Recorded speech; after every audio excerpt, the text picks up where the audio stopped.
TYFU. Hey, Marilla. Hello, Beth. How are you? I'm well. It's been a little while since I've seen you, like 2 days, I think. I know. I've missed you. Me too. I had a lot of birthdays I got to shop for. Uh-huh. Been in for a lot of cards. Uh-huh. Yeah. Thank you for supporting my business. Always. Your Always. patronage means a lot to me. Always. I was thinking, it finally occurred to me to follow some of the advice that you share in your advertising about bringing your own container to your shop, because you know how I buy coffee from you? Yeah. Like And then all I the realized time. that I never bring my own container when buying coffee. And maybe some of this marketing that you're doing about bringing your own container could apply to me. Finally, it's working. It's, 73 Instagram posts later, I'm getting it, and I've picked out a Tupperware container to bring to your store. Oh my God. I actually think the total is 1,300 Instagram posts at this point, but I'm glad I finally got through to you. Well, they say repetition is the key. Yeah. All right. Well, I can't wait to see your container. Yeah. And I can't wait to see what this week's topic is. Yes. How's Let's that dig for a in. segue? Oh, loved It's it. provided to us by our producer, Kelly Walker. Too bad. Too bad for Kelly Walker. I'm going to tear open the envelope and see what we're talking about this week. Tear it Are you open. nervous? Sometimes I get nervous about these things. Rip it open. All right, Marilla. Our topic this week is haggling. And Haggling. I presume that means when customers ask for discounts. When they try to bargain Yeah. with you about Yes. a certain thing that you've already priced. Yes, when they insinuate that the price that something is marked is not a fair price. Yes, I'm familiar. Yes, you. Yeah, I find the topic very triggering. I'm just gonna come right out and say that this is a rough one for me. My belly is already sweating. Even with the crop top. Even with a crop top. I knew there was a reason I didn't wear a real shirt today. Okay. Well, I mean, where do we begin? A customer walks in and they pick up an item that you've already decided a fair price on, and they say, Beth, I know you want this much for this, but I'm going to give you this much. What do you say? What's your usual line? It really depends on the situation. There's so many different ways a customer might ask for a discount that there's a lot of different ways I might respond to it.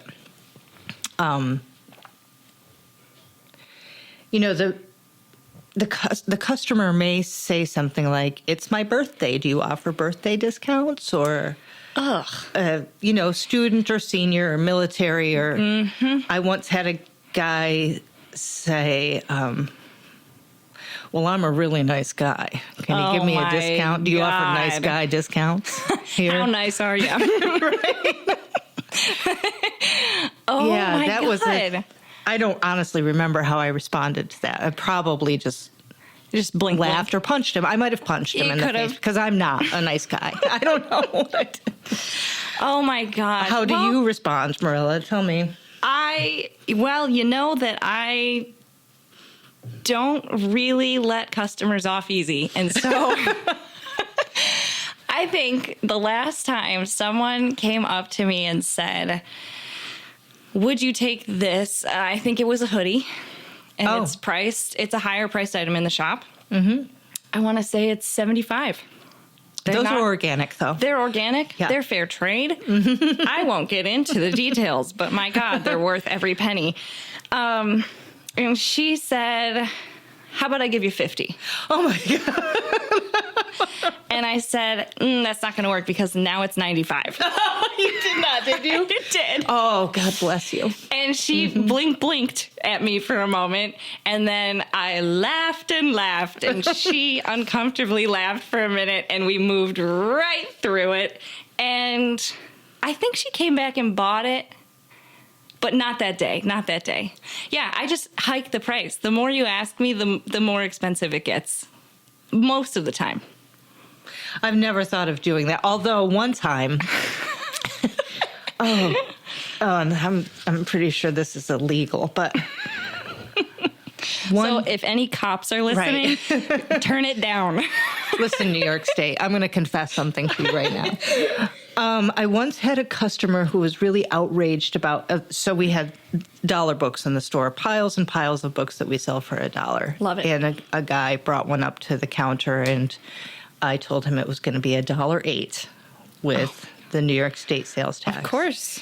And he went on a tirade about sales tax and these politicians. And That's it right. was way more time than I wanted to spend. Oh, so yeah. I was like, he handed me $1 in cash, and he's like, that's what I'm going to pay you for this book. So I rang the book in at 92 cents or whatever, and took his $1. And the next time this guy came in and wanted framing, he paid actually 16 cents extra because Yes. so this like extra 8 cents that I got out of the Sweet justice. it was. I did New York State. I did pay sales tax on that 16 extra cents. And you but made interest. I'm just saying, like, if you're gonna stand at my cash register and tell me everything that's wrong with the state of New York or sales tax or politics today, like, I'm not getting paid for that. I'm actually losing money listening to you. So fine, give me the $1, walk out, feel all vindicated and powerful because you screwed the state out of its 8 cents. Which really, star, you screwed Beth out of 8 really, cents. You truly didn't screw the state out of anything. Yeah. But I think in my business, I don't know if you get more haggling with your framing because you have some higher cost items. At my shop, I tend to have lower cost items, so I don't get a ton of people that are trying to haggle the price. But I find in my line of work, people expect unrealistic discounts if they're buying a lot of something. Oh, yeah. Yeah. Yeah, Do you get that definitely. with the books? Yeah. I don't get it. The math doesn't math. In the health food world where the land of like crunchy granola co-ops exist, Uh-huh. there's a lot of groups of people that would get together and sign up for a wholesale account, and then they would get all those wonderful wholesale prices. And so sometimes I get customers, and I love them dearly with all of my heart. They say, well, if I buy a whole bag of oats, can I get the wholesale price? And I say, No. not on your life, buddy. I'm sorry, but like, there's value in everyone's time. And that's something that doesn't add up. They're like, well, I mean, it just gets delivered here. What's the big won't deal? cost you anything. What? It doesn't cost you anything. Yeah. Yeah, that's a very common occurrence for me. I was thinking maybe I might get asked for more discounts because I sell a lot of secondhand items in my store. And I don't know. I've wondered in the past if that brings on the haggling. One time a guy brought a giant pile of books up to the counter, and Oh, no. he definitely wanted a discount because he was buying so much. And I was like, no. And he's like, well, why not? And I was like, because the price is the price. And he's like, but I'm buying so much. And I'm like, yeah, but it doesn't matter. It still costs me the I still have the same amount of money into all this matter. product. And he's like, well, I don't know why you got to be so. I think he was pretty insulting. Like, I remember this escalating. Like, I don't know why you got to be such a biatch about it. Such a bitch. Yeah, and I was like, yeah, this is how it went. I don't know why you got to be such a bitch. I ask for discounts everywhere I go. And I was like, what? I don't know why you have to be such a bitch. A discount at Walmart? Well, no, that's different. You're asking for a discount at your pharmacy? Well, no, that's different. I'm like, how is it different? How is it different? I don't know. Yeah, why. and I find this is just a word to anyone listening. Like, in most small businesses, we are scrimping those margins to the lowest possible place so that it can be fair and affordable for you guys. So I think that's where I'm like, no, I do a lot of work to make sure that this is not unfairly priced. Yep. unless I mark a discount on it, you're not getting a discount. That's the long and the short of it. Well, I do want to say, like, since I sell books, a lot of times people are very aware that the book that they're buying from me is cheaper on Amazon. I'm also aware of that. You know, I'm very aware of that. And you know why? Like, sometimes the price on Amazon is literally less than my wholesale discount. Oh, yeah. Because Amazon's buying 500,000 copies of something and I'm buying 5. Who has the more buying power? It's not that I'm inflating the price. It's that I don't buy it as cheaply as they buy it. And also, if they're buying and selling 500,000 copies, maybe they can afford to just make $1 on it. And then they still make $500,000 on it. And I'm not trying to make excuses. Like, yes, things are more expensive at my store than on Amazon. But there's reasons for that. But there's reasons. It's not because I'm just a greedy bitch. I was going to say something else, but like I'm so bitter at Amazon. I won't buy anything from them. I know. Yes, even I bite my nose to spite my face, and it sounds like you do too. Yes, I do. And so I sometimes will, just as a social experiment, be like, yeah, you know, you can get it for like a quarter of the cost on Amazon. And then I just watch them sweat. I'm like, and those people don't get to pee at all day. I let my employees pee whenever they want. Yeah, so that's what socialism looks like. So you can go get your discount, Nancy. Marilla, I want to ask you though. I mean, I do have occasions where I give discounts, and I bet you do too. I sure do. What are those? Oh, every year on my birthday, I do. Which this isn't going to last if we have a successful business. But every year on my birthday, I've given a percentage equal to my birthday. So, so the older you get, the older I get, the worse of a deal it is for me. But if I die young, then I'll go out in a flame of glory. And people will tell of me for years to come. So last year, was 28. I gave a 28% discount on, I don't remember if I had a qualifying order number or what, but I had certain products. Oh no, this is how I do it. I go around the store and I put 28% off on like my favorite products. Oh, that's cute. Yes. And so I have fun with it, and it also gets me a lot of attention because then everyone knows it's my your birthday. Yeah, clever. Yeah. 2 birds, 1 discount. Exactly. So I do that. I did one, and I did that on our email list. And then I do a discount for my little college students living in their dorms. Oh, so you do a student discount. I do a student discount. One of my ongoing discounts is a student discount for the local college. Do you have any ongoing discounts or special discounts? I have secret discounts that I'm going to say on our podcast. Sometimes, because people still won't know. Sometimes I throw in stuff for free and people don't even know. Because I don't like to be all showy about it. I don't need to put, it's my birthday. You're a class act. No, but I do. I like to, like, people who especially have been, like, with me for years and years, and I know that they've spent a lot of money, you know, buying my kid toilet paper. I like to reward them in little small ways. I also, I have an employee discount. I don't know if you do. Oh, I do too. Yep. I have a funeral discount. Like, if someone is in, because we do printing and framing, and a lot of times people will have a death in their family and they will want photos printed and framed for the event. So, that's so nice of you. Oh, well, it's just like people in grief are, the last thing they're thinking about is discounts, but also death is very expensive. Oh, it's so expensive. Yeah. So there's been a couple of times we've done that, which makes me feel good.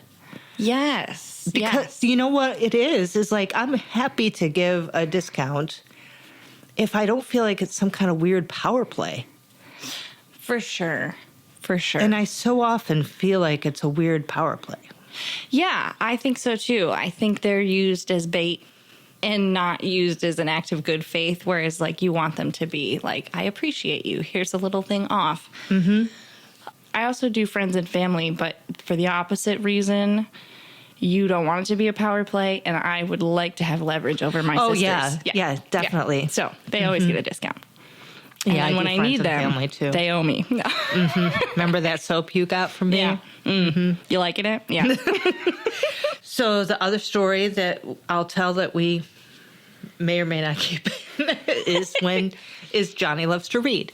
So I had a customer in the store, and it was, I think, a grandma with a real sweet little boy. And the grandma and the little boy picked out, let's say, 8 to 10 books, because I don't really remember how many they picked out. And the grandma comes up to the counter to check out with little Johnny and says, "Can we get a discount on these? Because Johnny really loves to read." And I was upset by that, because I feel like there are libraries for Johnny. Johnny, or you can't afford to buy books, then you should go to places where you get books for free.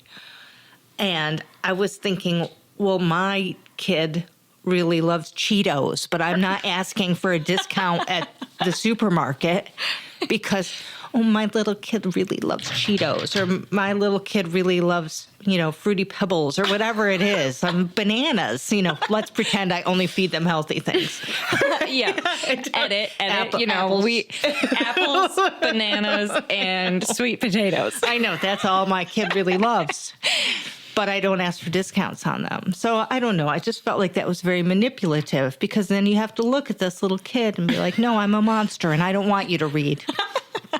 So how did you answer? I don't Grandma? remember, honestly. I don't You blacked remember. out. Yeah. I fainted. Yeah, that's a good way to get out of it. I don't know. Like, I just, this is another thing. Like, I don't really remember how I act. I just remember the insult or the manipulation, or like all those other things that I blow these things out of proportion probably, but they all feel like a violation of principle somehow. Yeah, and I think at my shop, I relate to that story a little bit because of the fact that I sell low cost food and personal care and things like that. And so we will sometimes have someone come in and be like, I don't have the money for this and I really need to eat. And of course, when that person comes in, I look at them and I take out my wallet and I purchase the beans for them. And I say, you're good. Pay it forward. But I don't give them a discount in that situation because you want to show that it costs you something? I want to show that it costs me something. I do. I think it's important to communicate to the customer in that moment that I think it's crucial in that moment, even if that person is, let's say in my situation, like hungry or hurting. I don't have any problem being charitable, but it is charity. You are asking that, and that's okay. And it's amazing how quickly the tune changes. I see that. That's I pull really out insightful. my personal wallet and I say, I'm buying this for you because you're hungry. Because they wouldn't ask the person behind them to pay for their food, but they are asking me behind the counter. And so in that sense, like when customer, and again, I don't fault someone in need, but you do come across manipulation. You do see it. And some of those customers that come in with that line are truly hungry, and some of them aren't. Yes. I know who they are. Some of them aren't. And it doesn't matter if you're asking me my personal, in that situation, again, this isn't Johnny loves to read, but in that, I think when a customer is being manipulative or asking something too far, I think it's really important to communicate that we are all human beings, and like just because I'm behind the counter doesn't mean I'm the man and I'm wealthy. So I think for me in those moments, it's an opportunity to communicate to the customer who you are, what your circumstances are, that you are willing to help, but it is a sacrifice. And so I think that that comes up for me with someone with like food and whatnot. Mm-hmm. But Grandma and Johnny should go to the library. You're right. Library cards are free. So yeah, it's an interesting topic. We could probably go on for 7 hours. So I'll tell you one more story. I mean, I think this is the last story, but I once had a customer who came in for framing, and I gave him the price, and he's like, wow, that sounds like the tourist price. I was like, what? I mean, he's a local guy, but also I didn't know what that meant. And he's like, well, you know, for the tourists, I know you mark things up when it's tourist season, and I know you can mark things up for the tourists, but I want the white man's price. And I was like, what does that mean? Oh my God. He's like, I want the fair price, the white man's price. Oh my God. I was like, that sounds racist. Did you say that? I did. Oh, yeah. And he's like, well, it might sound racist, but it's not. Anybody can get the white man's price. All it is the fair price. Oh, yeah, the fair price that the white man is due. That still sounds racist. And this is the price. Oh, my God. There's so many layers to that. I know. And I don't really to unpack. know if this is the place to I don't know attack racism. Is that what our podcast does? I guess. We're doing our part, chipping away at it. Oh, my God. But the white man's price is... If he the more he talked about it, I hope he realized the more bullshit he sounded. Can I say hope bullshit so. on our podcast? See, that would have been the time to double the price. You're like, because white men are historically you're economically quite wealthy. advantaged. Yes, so here's the white man's price for you. Oh no, that's a good point, Marilla. Yeah, I'm telling you, I don't know. Double the price. I still don't know often. exactly what that means, but he seemed to be convinced that he wasn't being racist. Well, I hope he sleeps well and that he pays double the price next time he comes in. Yeah, right. I feel like I have more stories in this arena than you do, and I'm not exactly sure why. And it could be just because I've been in business longer. It could be because I sell. It could be because I sell secondhand things, and it could be because I sell higher ticket items. I don't know why. You have a lot of grocery, and you have a lot of health and beauty in your store. Like, I don't think people... Cleaning supplies. Like, I just don't know if people question the price of those items, and I don't know why. It seems it's a mysterious kind of thing where people haggle in different areas. Yeah. Some places they expect to be able to haggle, and other places they don't, and I'm not sure if I can follow any of that reasoning. Oh, man. Well, yeah, haggling's a thing.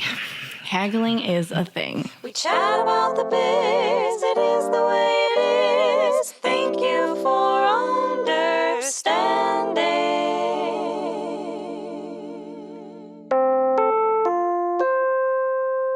We sincerely thank you for understanding.